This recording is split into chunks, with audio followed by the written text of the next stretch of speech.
but many things have changed over the time. Back in 2018, when I started, climate change was already identified as a threat to the existence of living creatures on Earth, but not everybody knew about it. It was an agenda of work for a dedicated ministry and a topic of discussion over the cup of tea to the people. But as of now, we can see an increased number of people who are aware and cautious about the changing climate in many different forms that's affecting their livelihoods. Like for the farmers, it's about changing in the rainfall pattern. For the mountaineers, it's about the snowless Rocky Mountains and many others in different other forms. Not only that, climate change has also been introduced and integrated by different sectoral ministries and the government itself into their areas and different policies. But still, mainstreaming and prioritizing the climate agenda still remain for effective actions. At the same time, looking back to the engagement of young people, it was limited to a few groups and few numbers of young people working in the sector. But now there is an increased level of participation of young people from diverse backgrounds and different regions. And alongside, I see a need of additional investment and opportunities in order to increase and improve the participation and meaningful engagement of the young people. For me, like every day is a new learning day. So every day at work, at school, or wherever I am, I keep searching for things that I have noted down in my notebook, something that I have never heard about, something that is new to me, or something that I have been unaware about till date. For instance, I'm looking around circular economy, which is one of the hot topics going around on climate finance and climate sustainability. So a day in my life would probably look like scrolling around some articles on the hot topics that I want to know about, and also engaging with local community people and children in order to capture their voices and stories, because their voices are the inputs for our next plan for advocacy, alongside awareing and capacitating them with the skills and the knowledge that we have, and also connecting with the other climate activists and practitioners, talking and sharing about the works happening, and also planning for some coordination and collaboration for the upcoming works, continuing and leveraging the climate action. So going back to 2018 when I started, I still remember March 15, 2018 when I started working as a campaign coordinator for a youth-led network called Liberties for Climate Action here in Nepal.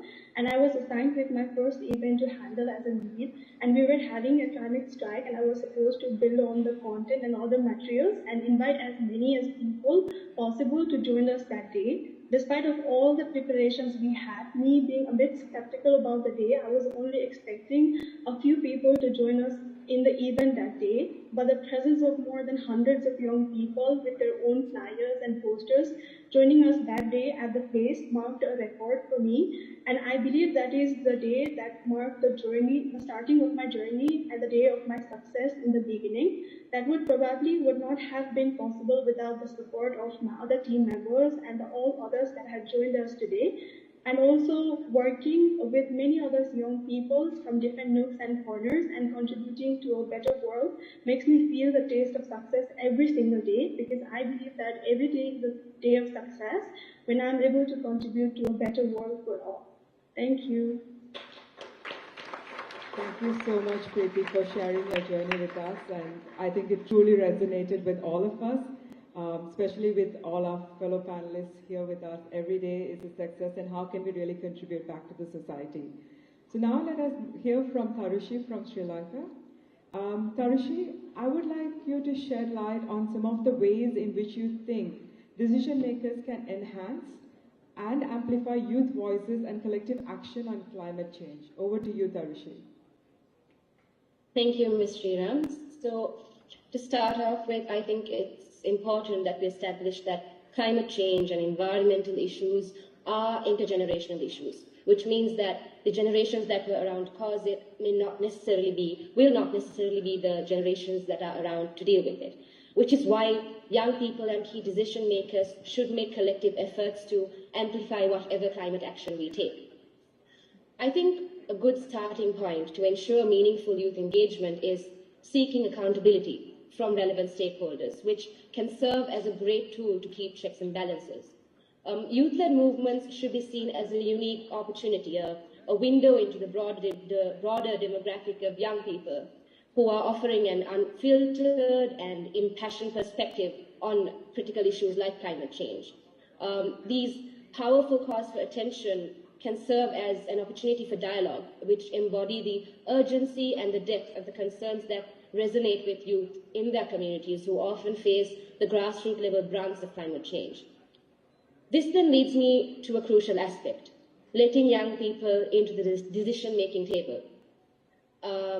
A pivotal step in achieving and giving young people this seat is identifying what keeps them away from these seats. And something that I have seen, a challenge that I have seen quite often is financial hardship, and the other is bureaucratic hurdles. It's important to acknowledge that most youth representatives are often not fairly compensated for their contribution to shaping policies.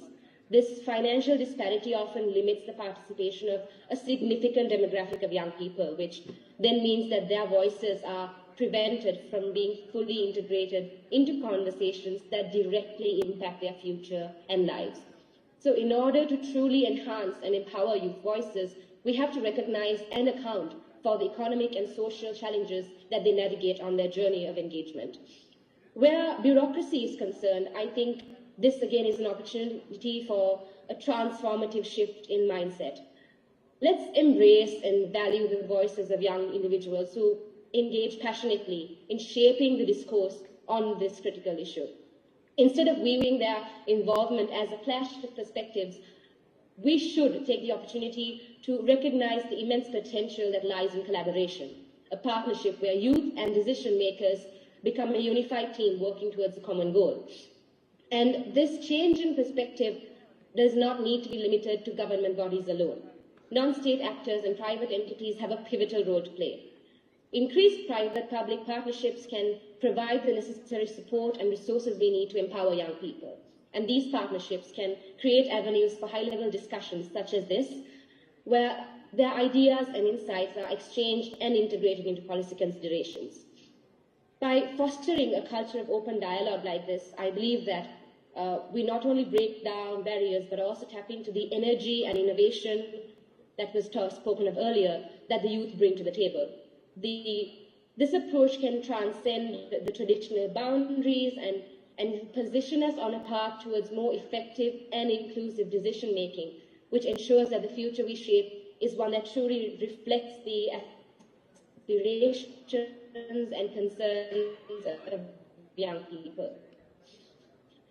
And at this point, so far, we have discussed avenues through which decision makers can involve young people in identifying the challenges caused by climate change. And we have also discussed how we can bring young people to the table to discuss solutions to it. However, we know that the true measure of impact, particularly where climate action is concerned, lies in the translation of thoughts and intentions into tangible actions. It is when the discussions held at the national level evolve into concrete policies that real change is achieved. So I would like to emphasize that creating meaningful spaces for youth action and representation should extend beyond a mere formality. A genuine commitment to harness the transformative potential of young voices has to include more inclusion. I would like to walk into rooms where discussions like this take place and know that I am not the only person my age, I am not the only person from my generation here for this discussion that is going to affect my generation the most. Continuous engagement with youth perspectives, like the one we are having today, are important to ensure that whatever youth engagement we have is not merely tokenistic and instead fosters a more substantive dialogue. The true testament of our commitment to addressing climate change lies in our actions beyond symbolic gestures. By genuinely valuing and integrating youth voices throughout the policy-making process, we can drive impactful change and forge a sustainable path forward. So we need to recognize that every day is an opportunity to collaborate, and every policy decision is a chance to shape a future that respects our concerns and aspirations as the generation that will deal with the impacts. UNICEF Sri Lanka in 2018, they partnered with the Department of Probation and Childcare Services on risk reduction, which essentially brought the ideas and concerns of approximately 25,000 children to address the climate challenges in their communities. And they now take a lead in dealing with the identified issues.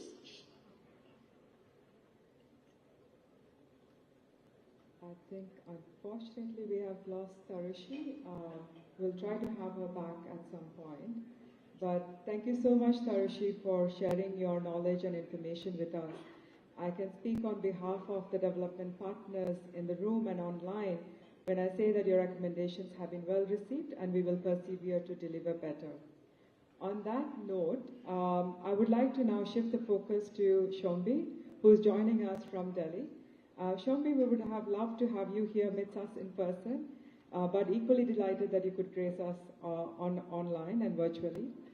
As the UN Resident Coordinator in India, I invite you to reflect on the United Nations' steady increase in commitment and programming around climate change, environmental sustainability, and related areas, especially in the years post the pandemic. So would love to hear your thoughts and reflections on this. Over to you, Shombi. Thank you, Dwarka. Greetings from Delhi. I hope that you can hear me and see me all right. Yes, we can. Let me especially appreciate the leadership of Sri Anurag Singh Thakur, Honorable Minister of Youth Affairs and Sports, Government of India, as well as Sri Nitesh Kumar Mishra, Honorable Joint Secretary, Ministry of Youth Affairs. I wish I could be there with all of you today. Absolutely. Greetings to all of the colleagues from UNICEF. Thank you for bringing us all together with the government. To all of the colleagues from the UN family, as was mentioned, civil society, businesses, and especially greetings to all of the young change makers who have joined us from across South Asia, both in person and online. Happy International Youth Day to all of us. It's not going to be easy to follow such powerful thoughts that has already been shared by the youth advocates on this fantastic panel. And again, I do truly wish I could be there with you in Chennai in person. It looks like you're having a lot of fun. I did have the privilege to join the G20 W20 summit in Mahabalipuram just a few weeks ago and was truly impressed by the people and by the natural beauty. So I wish I could have been back there again today. Dear friends, I think that, as has been mentioned in the words of the Secretary General Antonio Guterres, very unfortunately, humanity, and this is mainly the consequences of the actions of the older generations, of my generation, the generations that won't face the greatest consequences, but humanity is still essentially waging war on nature, and nature is increasingly striking back.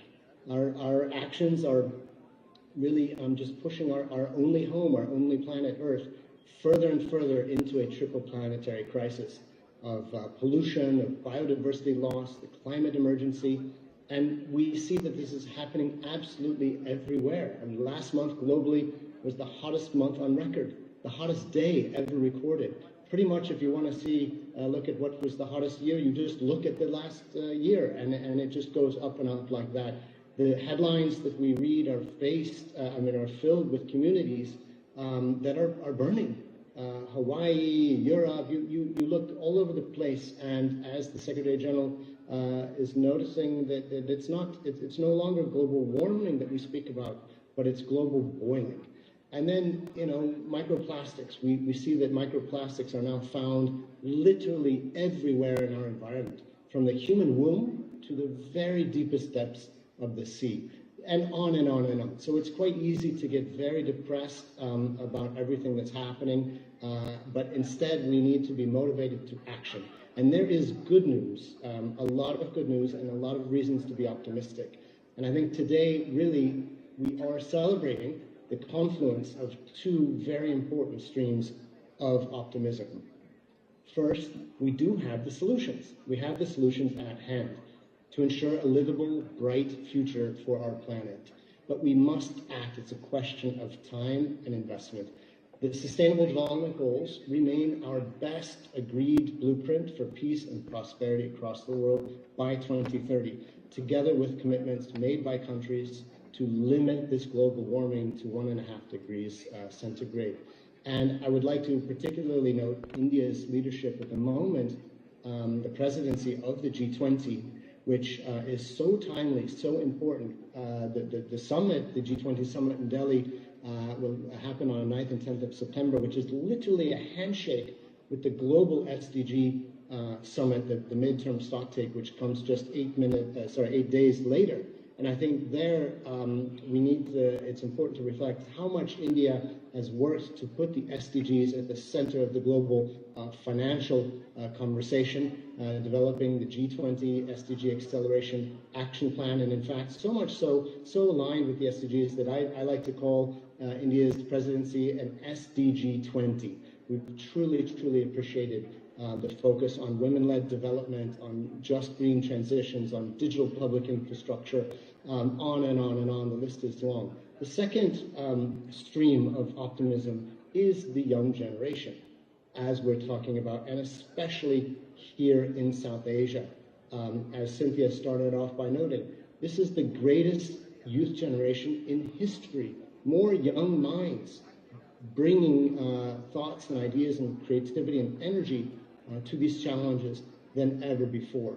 And just like we've heard from the young advocates on the panel now, and as I've seen over and over in the best part of my job is to travel across India to meet with communities, meet with young people, and to see firsthand the incredible dynamism that young people are bringing to this climate action challenges.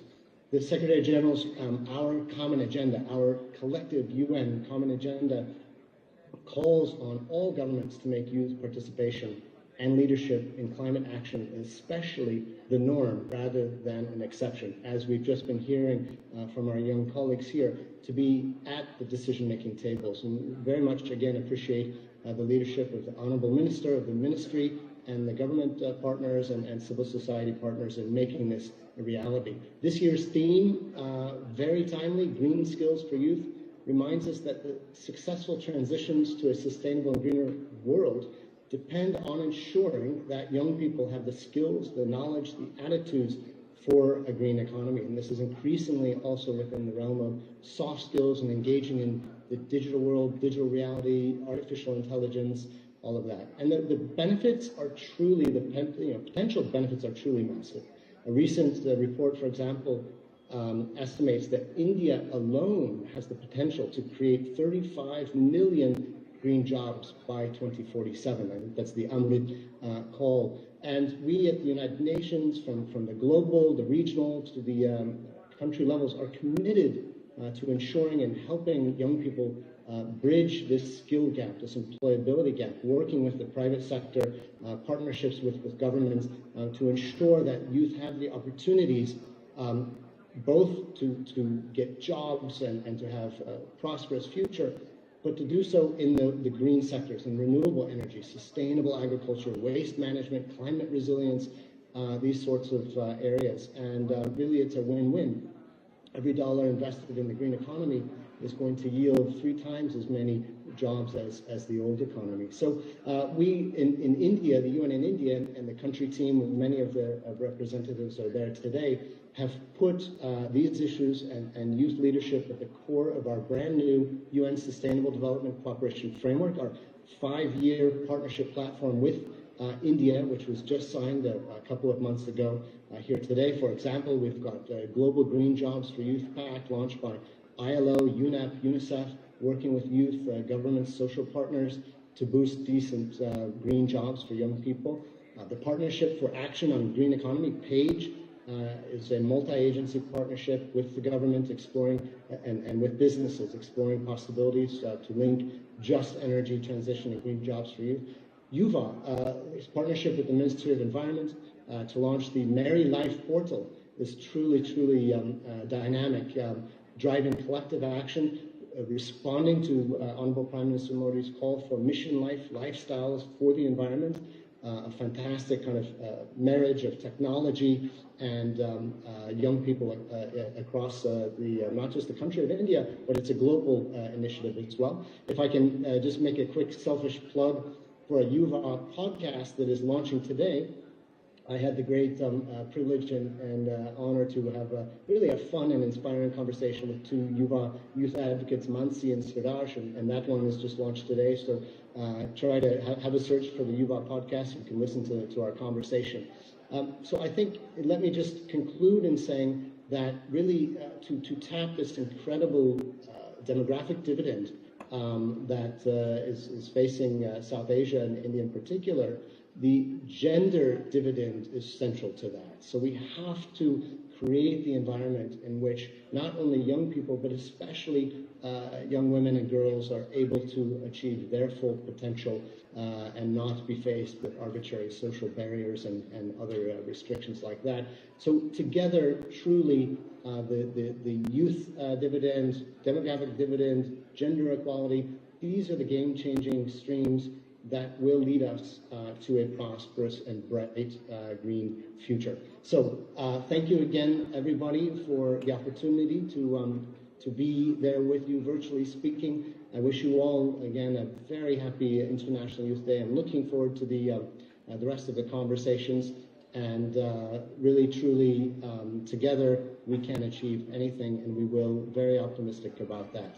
Thank you so much, and please enjoy the lunch for me after the conversation. Thank you, Shombi, for painting a comprehensive picture of UN's concurrent initiatives and endeavors and how we are integrating and foregrounding climate and young people's leadership across our strategic priorities. Tarushi, I'm so sorry the internet was playing an issue, and hope you're back and joining us as well.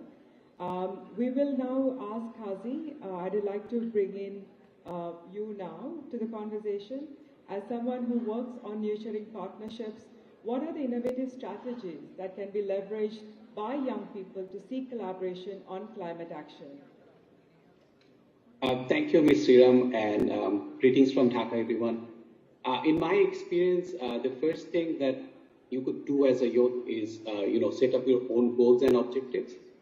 And once you know what you really want to do, you should spend enough time identifying the right stakeholders, which could be government agencies, private sector, civil society organizations, or even academia.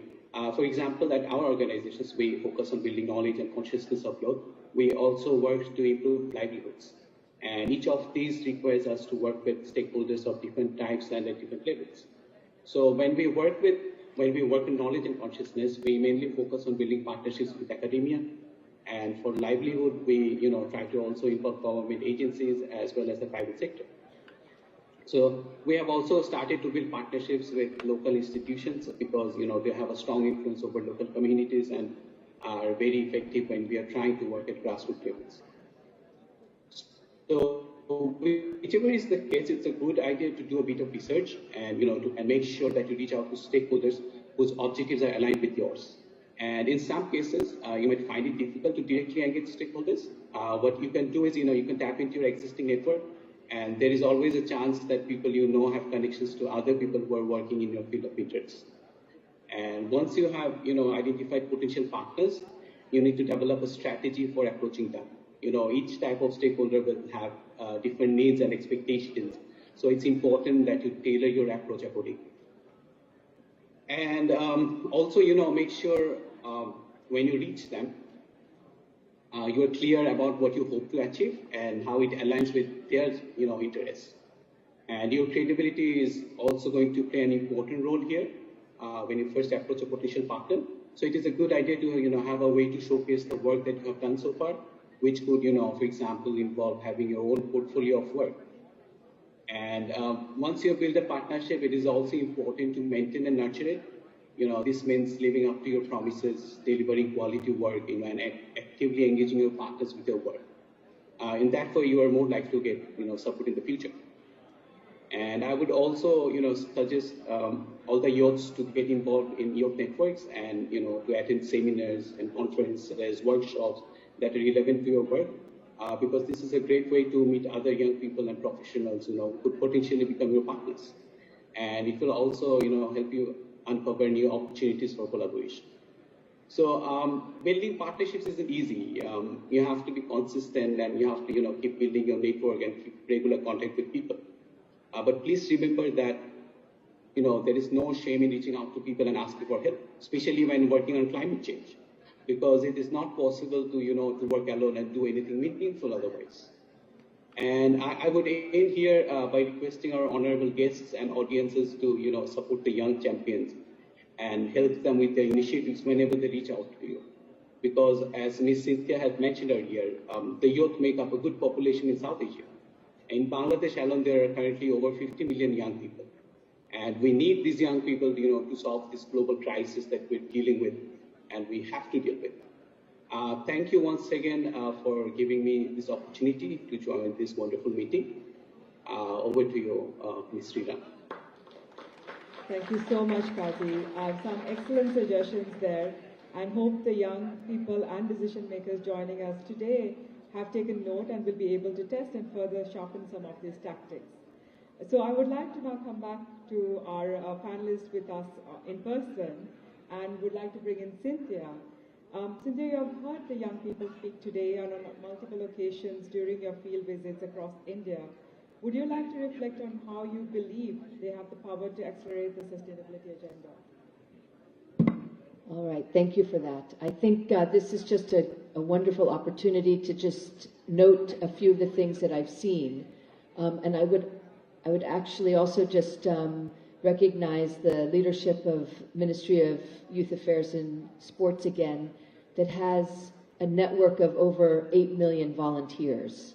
And I think, again, I would say when we give youth opportunity, you all run with it. And that's what we need, action. I think the Prime Minister of India has also given us opportunities. How do you take action? So a wonderful example is Siraj, who has led an effort here in India to clean the Ganga River. And by taking and advocating about the need to have clean water and then taking action. And that's the kind of thing that I've seen. That's the kind of thing that I think we're hearing here. And that's the kind of future that we need to have working together across all sectors. Thanks so much, Cynthia, for giving us that example and also being a champion of children's and young people's leadership. So seriously and making way for them. My next question is to Tenzin from Bhutan. Tenzin, can you share with us how your work on agriculture systems had led to promoting greener practices and a sustainable future? Hi everyone, absolutely. I'd be thrilled to share how my work in agri-systems has contributed to promoting greener practices and a sustainable future, as exemplified by our efforts in Bhutan. As a 23-year-old who has been actively involved in many agricultural projects in Bhutan, my journey has been fueled by a deep passion for rural development and environmental conservation. I've witnessed firsthand the importance of harmonizing our agricultural practices with the natural environment to ensure a more sustainable future for our country. Engaging with the local community through advocacy has been an essential aspect of my work. I've witnessed the positive impact that targeted training and capacity building can have on empowering farmers and promoting sustainable agricultural practices. One of the primary ways of promoting green practices is through knowledge dissemination. By organizing workshops, training sessions, community meetings, I've been able to share innovative techniques for sustainable farming. These sessions cover various topics from organic pest management to climate-smart practices to the integration of cover crops for soil health.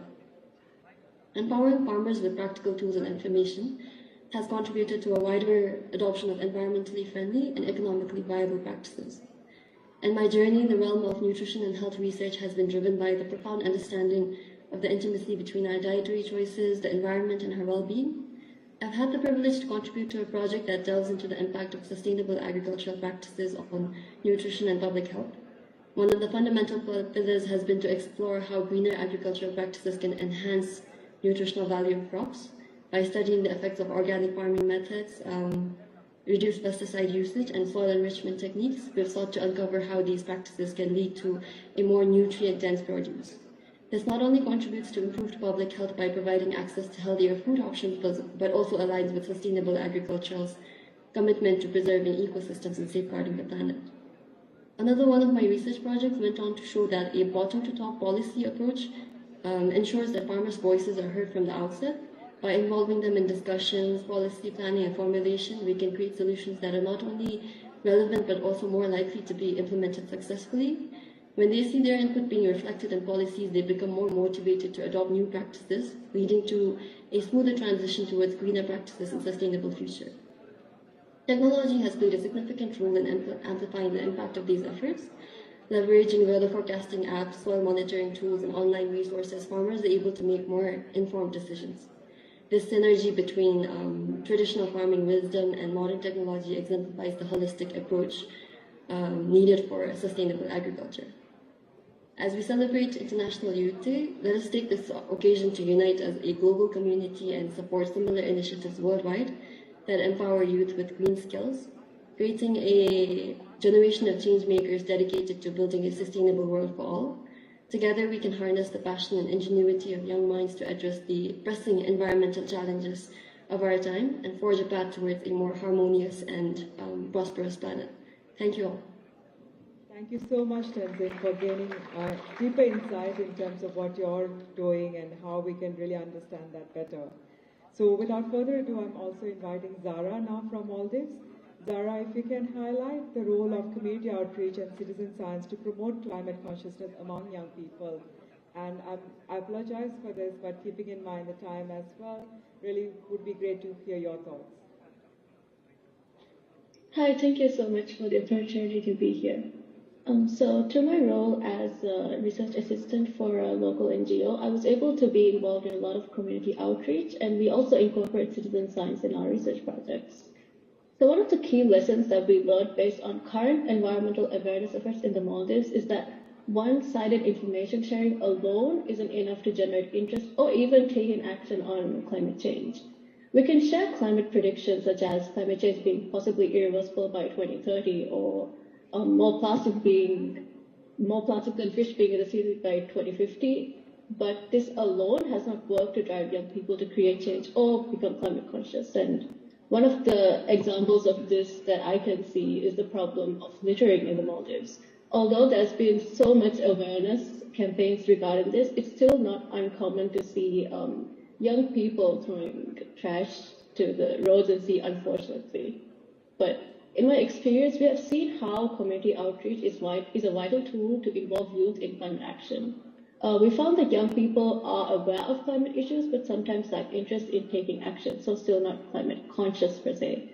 So to address this, humanizing the climate issue is very important, which is where community outreach comes in. Recognizing climate impacts at, in our case, an island level, rather than a national or even a global level is what we need at first. So how do extreme storm events in rainy monsoons affect flooding in the island? What can we do about it?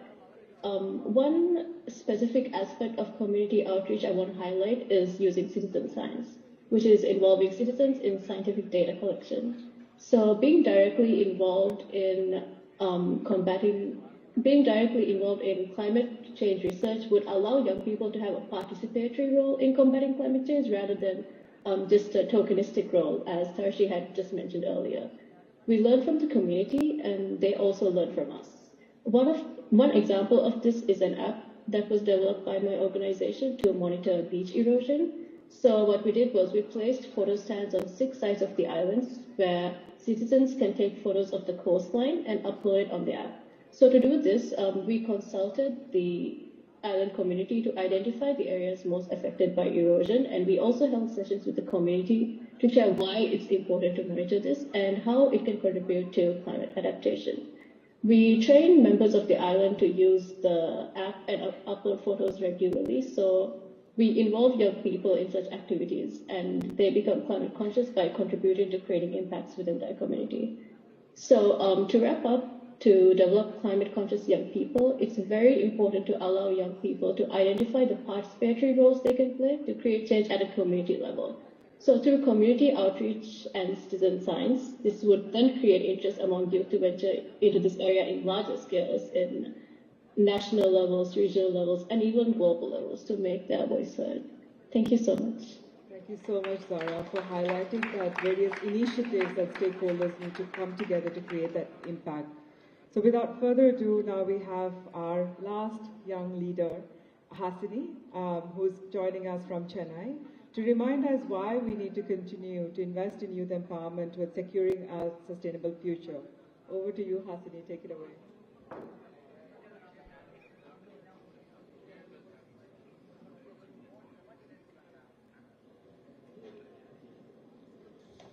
Greetings to everybody. I am Hasini Lakshminarayanan. I'm a 15-year-old social entrepreneur. It's such an honor to be amongst all youth today, especially the minister himself, the joint secretary, and the honorable representative, and the host. Thank you so much for the opportunity. And to begin with, happy International Youth Day to all of you out there and to those who've joined the panel online. It is such a wonderful theme that has been given for this International Youth Day, Green Skills for Youth. And I'm so honored that I'm here today, as I mentioned.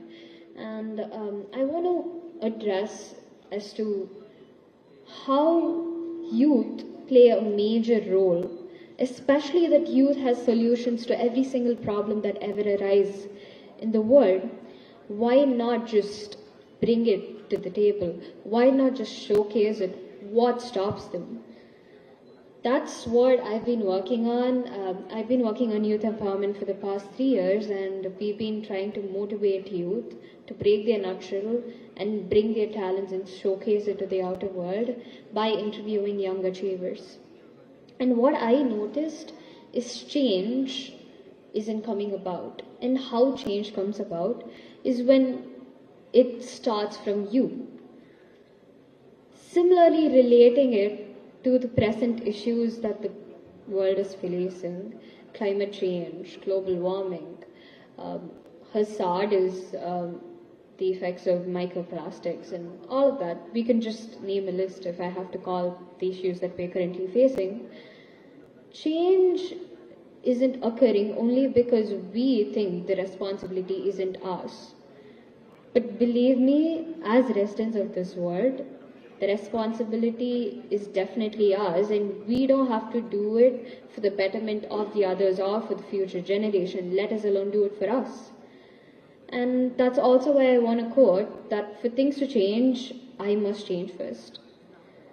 I've seen and noticed a lot of peer quoting that climate change was prone to happen, global warming was prone to happen, and they just rely on the event itself. But what they don't think about is that event which is occurring isn't often in our control. But what we can control is the outcome itself by reacting to the event and responding to the event in the right way.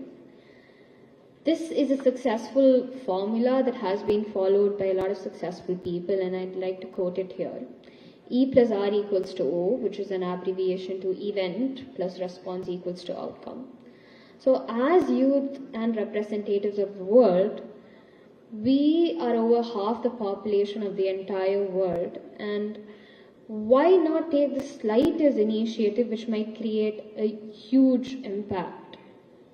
Why not respond to the event in the appropriate way by taking little initiatives which can create a huge outcome for creating a better world for us to live in the future and for the future generations?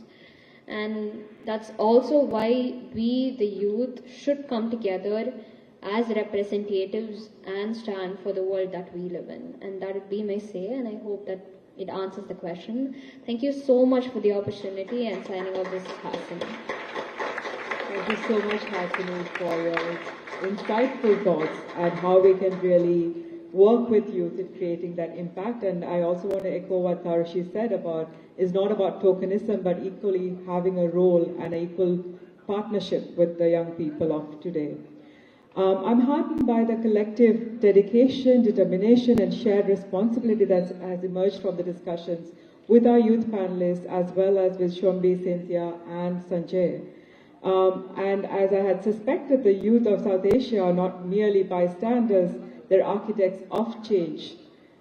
Together we can transform the challenges into opportunities and ensure that the era of global boiling becomes an era of global healing. Now, without further ado, again, I would like to invite the Honorable Minister of Youth Affairs and Sports, Shri Anurag Thakur, to summarize his key insights from the panel discussions and to also share with us his vision for India and South Asia at large. Thank you so much.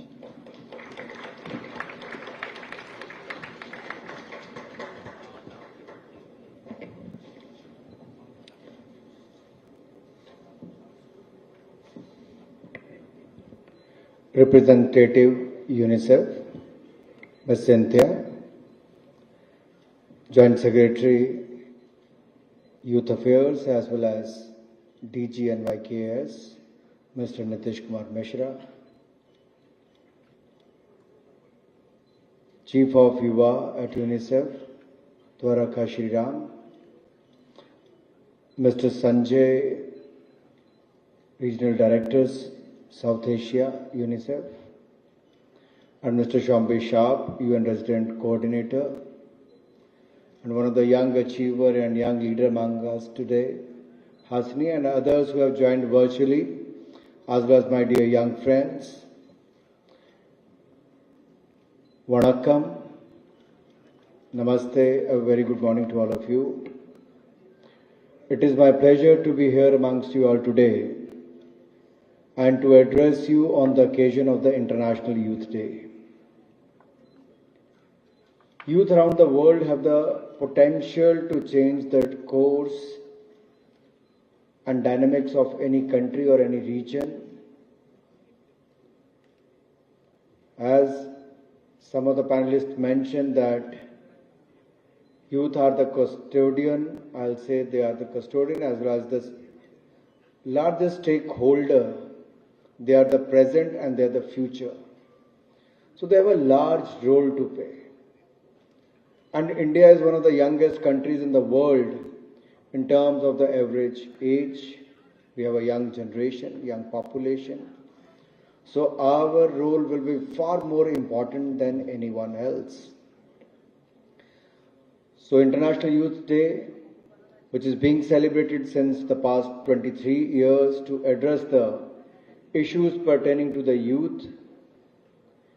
International Youth Day does not just represent the celebrations of the vigor of our youth, but it emphasizes the sheer strength of the collective youth power. When young minds come together, especially in a region as diverse as South Asia, they don't just shape their own nations, they sculpt the future of the entire region and indeed the world. It serves as a day to not just honor their vast potential, but also share their vision and collaborative endeavors that drive peace and mutual respect. I was going through the books written by Hasini. One was The First Step and the second one is Biscuits. It talks about the inspirational stories of young minds and such 45 young inspirational minds who have done well in one to the other regions from the age of 5, 9, 13, 15. And you'll wonder what they have done at that such young age. So I think all of us can contribute in one way or the other. And the best thing is to share your vision, and the other is to collect those and share it with others to create more awareness. And this year's theme, Green Skills for Youth Towards a Sustainable World, is particularly timely and relevant. As the world pivots towards sustainability, it becomes essential that we prepare our youth, not just in India, but across South Asia, with the necessary green skills and knowledge. These tools will not just empower them individually, but will amplify our collective impact as a region, guiding the world towards a sustainable and brighter future. Today's youth face unprecedented changes and challenges from climate change, and the rise of the artificial intelligence to the rapidly evolving job market. The role in addressing these challenges is more critical than ever. By 2030, the youth will dominate the global demographic, with a considerable portion hailing from South Asia. With them lies the collective responsibility to influence global narratives and collaborative efforts, especially in addressing the paramount sustainable development goals like no poverty, zero hunger, and good health and well-being. On the birth anniversary of the Swami Vivekananda, which is the 12th January, every year we celebrate the National Youth Day in India, and we organize a National Youth Festival, wherein my young friends from across the country meet for 5 days and pay homage to the ideas and the ideals of the Swami Vivekananda. Last year, Honorable Prime Minister Modi, he attended the event personally, and every year he addresses the youth. He also shares his vision for the youth of this country. As we set our sights on the future, with the ever-changing landscape and the ever-evolving aspirations of our youth, it becomes crucial for our ministry to adopt a flexible and forward-looking stance. We need to enable our youth not just to keep pace with the global shifts, but to lead them. In today's dynamic world, we must be proactive, always anticipating the birth of fresh job avenues that have yet to be imagined.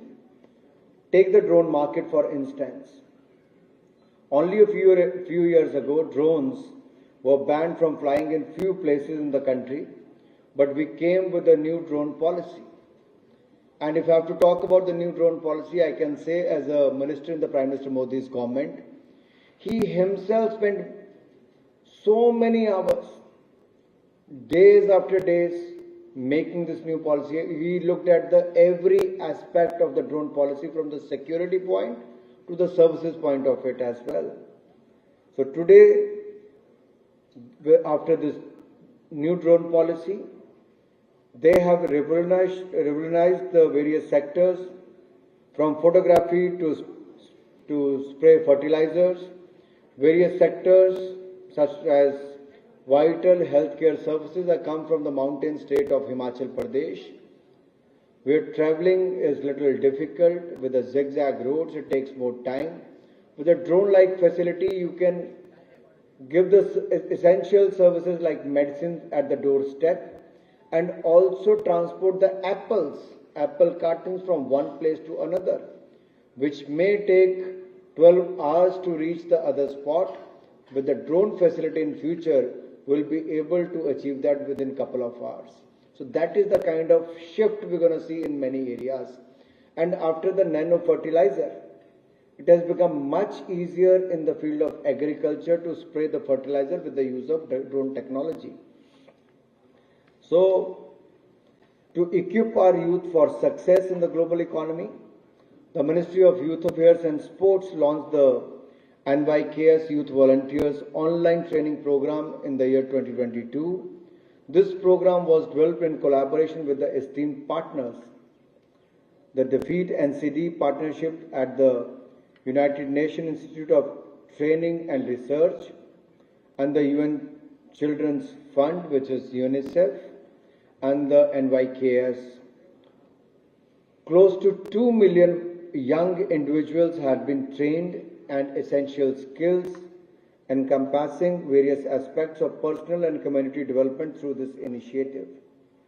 By embracing innovation and fostering skills that align with the demands for the ever-evolving world, we ensure that our youths are not only prepared for the challenges ahead, but are also the driving force behind a thriving and prosperous tomorrow, not just for India, but for a broader South Asia canvas. As we celebrate the Azadi Ka Amrit Mahotsav, the 75th year of independence, Honorable Prime Minister Modi gave a clarion call, Jan Bhagyadari se Jan Andolan, people's participation to people's movement. He has emphasized the role of youth as we enter the Kartavya Kal, which is the 75th year of independence, and work towards the Amrit Kal, which is the 100th year of independence, 2047. Atmanirbhar Bharat, self-reliant India, is more than a slogan. It is a rebirth of India's self-reliance and a firm conviction in the capabilities of India's youth. As we edge closer to the milestone of the India at 100, our foremost aim is to achieve the dreams of our forefathers who struggled for freedom against the British Raj. Decolonizing our national mindset is imperative. It requires motivating our youth to prioritize the collective spirit of our nation. A lot is expected out of the today's youth as they venture out into the multiple fields. I would appeal today to the youth of this nation to adopt a cause for the next 25 years. Because one of the panelists rightly mentioned here, the charity begins at home. So at least one area we should pick where we want to see the change and become the change maker. And if you adopt this, set a goal for each week, each month, each year, and that is how we're going to achieve the target. That is your duty. In Hindi we say, Prime Minister has given the 5 pledge, 5 goals. First is to make the India the developed nation. And the 5th one is your responsibility, your duty towards the nation, which is very, very important for every individual. You can't be only talking about your rights, but you should be talking about your responsibility and your duties as well. So you may choose a cause close to your heart, be it education, be it health, be it sanitation, be it cleanliness, be it tree plantation, be it animal welfare, be it transgender rights, be it women rights, or maybe it be a tuberculosis, where world has set a target for 2031 to make world TB free. India has set a humongous target of, making India TB free by 2025. So how can we contribute in that area? I started doing that few years back. As earlier I used to work with the program to make India HIV/AIDS free and tuberculosis free. The Global Fund made me the champion of that field to create more awareness. I used to host many such programs and conferences across the country, create awareness among the policy makers as well as my colleague MPs in the parliament also. You can do that at the grassroots level in your school, colleges, in your community. Take the help of various NGOs or such societies which are already available. So today, my dear friends, India not only stands tall in the global arena, but also holds the revered presidency of the G20, a distinguished platform instrumental in molding the global economic narrative. Underpinning our G20 presidency is a philosophy from our rich tapestry of our values, Vasudev Kutumbakam, the world is one family. The world is a singular family. This profound sentiment encapsulates our guiding philosophy, one earth, one family, one future. In charting the course set by the G20, we recognize that our mission isn't solely anchored by India's youth, but by the dynamic spirit of young people worldwide. Embracing this visionary perspective, the Ministry of Youth Affairs and Sports has spearheaded the Youth 20 Summit, a global podium to champion and magnify youthful voices. Since the onset of 2023, Y20 India has orchestrated an impressive 811 engagements across the country, spanning pivotal themes like the future of work, climate adaptation, peace building, democratic participation, and holistic well-being. These sessions weren't mere dialogues. They covered innovative subjects and concepts, from sustainable fashion shows to in-depth discourses on the existential threat of artificial intelligence. We got such a great feedback, so many new thoughts, so many examples from various parts of the country. The first meeting, which was held in the state of Assam in Guwahati, Assam, they took it to the grassroots level, from the college to the schools. In India, we can say, because I've been interacting with a lot of youngsters who have participated in the Bali and the previous Y20 conferences also. When they came to India, when they saw that how we took it to the each nook and corner of the country to create awareness about the G20, about the subject associated with it. If you go to any school, they can also tell you that India is hosting the G20 presidency and what is the impact of that, what is the role of India, and how we can contribute. Nowhere in the world that something like this has happened. Now other countries are showing that India has kept the benchmark. Here it will be difficult to fulfill that, to achieve that in future.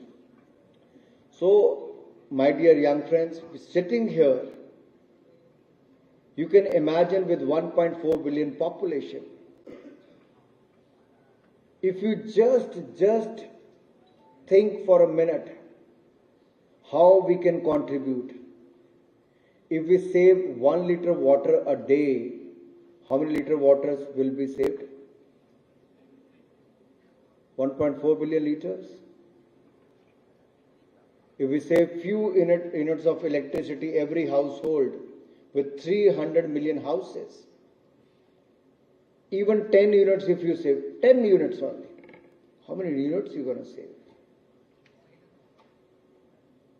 If not 1 liter, maybe half a liter of petrol or diesel, we're going to save per day, per family. Can you imagine the kind of contribution we can make towards the environment? What is mission life? Prime Minister Modi talked about it last year in depth, and globally it was received very well. India is not following but taking the lead and giving the leadership today. Not in one sector but in many sectors. From International Solar Alliance to other sectors. In the past we have been begging for the technology transfer from the developed countries. Today India is walking, ahead. We are trying. Look at the global crisis when we face the COVID crisis. If we would have been looking at the other countries for the supply of the vaccines, what would have happened to the 1.4 billion population? Vasudev Kutumbakam, world is one family, is not mere slogan. But India delivered during the COVID crisis when no other country could do so.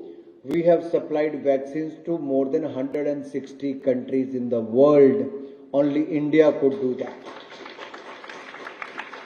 Vaccine Matri was a great success. When we meet so many heads of the states and they come and say half of our population, some say quarter of our population has got the Indian vaccine timely. When others shied away to provide help, it was India who came forward, not only administering 2.2 billion vaccine in India, but also providing millions of vaccine doses to the other countries. So that is the kind of responsibility we have today. As per capita carbon emissions are very less as far as India is concerned, but still, on one hand, we are fulfilling the commitment of providing the electricity to each and every household in the country. We are providing, Cynthia, it's not easy to say, but let me just say it here, what we have achieved in the last 9 years. Talking about the 450 million bank accounts opened in just 3 years span. India does the highest ever digital payments in the world. Total number of digital payments happen in the world, 41% stands for India. Just 2 years span, 3 years span, that is what we have done. On the other hand, if you see, that is also something to do with the environment. We have to print less currency notes and to less transaction and many such things. With the 130 million LPG cylinders, that means less afforestation. On other hand, we are planting more and more trees. That is our contribution towards the environment and the climate change. One after another. Look at in the field of wildlife. The number of lions, tigers to others, it is increasing with each passing year. On one hand, Indian economy is growing. We have grown from the 10th position 9 years back to the 5th largest economy of the world, and we are pledging today we will become the 3rd largest economy in the next 3 years in the world. So that is the kind of target what we have set. On one hand, we are creating more jobs, we are getting record FDIs, but at the same time we are fulfilling our commitment towards the environment and the sustainability. We want to achieve the sustainable development goals. Many countries in the world could not fulfill with the Millennium Development Goals.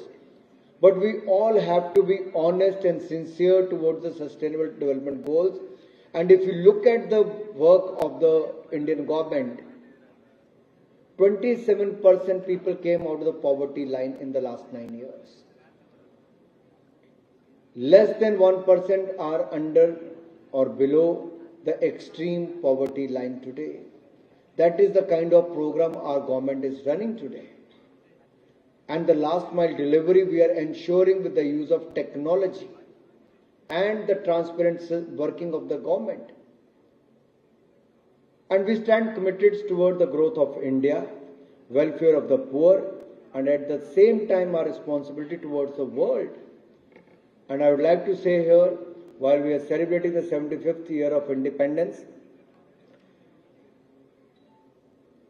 Prime Minister Modi has given a call as we celebrate the indomitable spirit of the youth. Prime Minister Modi has given a program, Meri Mati, Mera Desh, a movement, an evocative nationwide call that pays homage to India's martyrs while making 75 illustrious years of our independence. At its core, Meri Mati Mera Desh seeks to ignite a fire of patriotism within the hearts of India's youth, our Yuva. It is a call for each and every one of them to wholeheartedly embrace their responsibilities as devoted citizens and to break free from any lingering colonial mindsets that hinder our nation's progress. But this campaign is not just words, it is about actions that will shape the course of our future across the entire nation in 250,000 panchayats, which covers more than 650,000 villages. We are celebrating this event by bowing down to our soil and by giving a tribute to the martyrs and the brave hearts of this nation. This gesture symbolizes our deep-rooted connection to our motherland and reflects our unwavering commitment to the safeguarding its natural heritage for generations to come. And in each village, which means 650,000 villages, 650,000 villages, we are going to plant 75 trees to make a Amrit Vatika. So can you imagine the youth of India is going to plant 75 trees in each village, making Amrit Vatika, which will be our contribution towards the environment, sustainability. At the same time, less carbon emission, more forestation. It clearly showcases with this one program. On one hand, we're going to collect soil from each and every village, pay our homage towards the martyrs. On the other hand, the national integration will happen when the youth from each village will go to the panchayat. They will collect the soil, make a pledge towards the nation. Now that soil which will be collected in the Amrit Kalash will be taken to the panchayat level. From panchayat it will go to the block level. At the block level there will be a big program organized. For example, at block level, if the soil will come from 100 such panchayats and about 600 villages, now that program will happen. Then the next will be at the district level. Next will be at the state level. From there, the yatras will move from one part to the other part of the country, and all yatras will merge at the national capital. And there, The youth from each district, each block of the country will gather for the final program of the Azadi Ka Amrit Mahotsav. It's going to be a memorable day for all of us, as thousands and thousands of youth from 7,500 blocks of the country, 750 districts of the country will gather in the national capital when Prime Minister Modi is going to address us, and there also will create a Amrit Vatika and a Shila Falkam, a plaque, showcasing the contribution of the martyrs who have provided us this great country to work for. So I think that this program is going to be a great program for all of us to work, and I request all of you to be part of this Mera Mati Mera Desh program. In cities and in villages, please do your part. The program is available on the website yuva.gov.in. You can click your selfies and also post while being part of this program. There are a few more things which I wanted to speak, but I won't take more time on that because the time allotted for me, it ends in next couple of minutes. But couple of things I would like to share from my journey so far. I became the Himachal Pradesh Cricket Association president at a very young age of 25. But when I took over, I was looking at these young inspirational stories. They are very young. I was not that young. I was 25 when I became the president. But I had an uphill task in a mountain state like Himachal. We didn't have grounds. Our team never won a single match in Ranji Trophy. And I had only 7 chairs, a typewriter, 2 registers to look at the 50 years of Himachal Pradesh Cricket Association. Media wrote, a youngster has taken over, but what he can do, nothing happened in 50 years. I took that as a challenge. And I said, I'll take these 5 years to make a mark. We didn't have enough funds. We have done 9 lakh rupees in the bank account. In those 5 years, I make 5 new grounds in Himachal Pradesh. I built the Dharamshala Cricket Stadium, which is the most picturesque stadium in the world, by cutting a 300 feet hill and making the world's most picturesque stadium in Dharamshala in those 5 years. And we made the Himachal Pradesh team Ranji Trophy Plate Group national champion in those 5 years, the team which has never won even a single game in the past. So you can do that. If there is a will, there is a way. We need to fix a target and work day and night to achieve that. And I'm sure you all have that fire in your belly. You want to achieve something in your life, not only for yourself, but for the country as well. So pick one area of your interest, pledge next 25 years for that, and be the change. Bring that change in the society. The world see hope in India. The world see hope in the Indian leadership. When the Prime Minister Modi walks at the international platform today, he comes out with the solutions. He doesn't go with the problems. That is the new India. And that is why the world see hope in India, the world see hope in the Indian leadership, and the world see hope in the young India. And this young India will deliver because you are the present and the future. I wish you good luck for your future. Thank you for inviting me here. Jai Hind, Jai Bharat.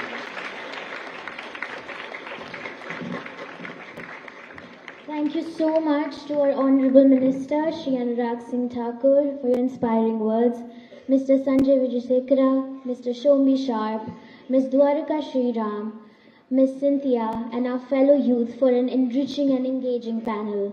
As an ode to the International Youth Day and the leadership potential that young people have repeatedly exemplified, we are initiating the Youth for Mission Life Challenge for all citizens, especially youth, to expand their participation in climate change and environment action. I would request all the panelists on stage to kindly come forward and help initiate the challenge. And in lieu of the Green Skills for Youth theme for today, please accept this sapling as a token of our gratitude and appreciation for your participation. I now request Ms. Cynthia to present this token of appreciation to Honorable Minister Shri Anurag Singh Thakur for gracing this occasion and embodying such unrelenting dedication and passion for youth leadership and empowerment.